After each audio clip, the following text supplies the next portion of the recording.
চায় আলোকে। পাহাড় যেমন করে ঝর্ণা বহায়, নদী যেমন করে সাগরকে চায়, তেমনি করে প্রভু চাই তোমাকে। আধার যেমন করে চায় আলোকে, আধার যেমন করে চায় আলোকে।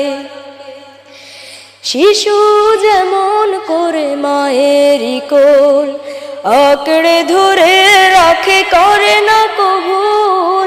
শিশু যেমন করে মায়েরই কোল আঁকড়ে ধরে রাখে, করে না কবুল, তেমনি করেই প্রভু চাই তোমাকে। আধার যেমন করে চায় আলোকে, আধার যেমন করে চায় আলোকে। পাহাড় যেমন করে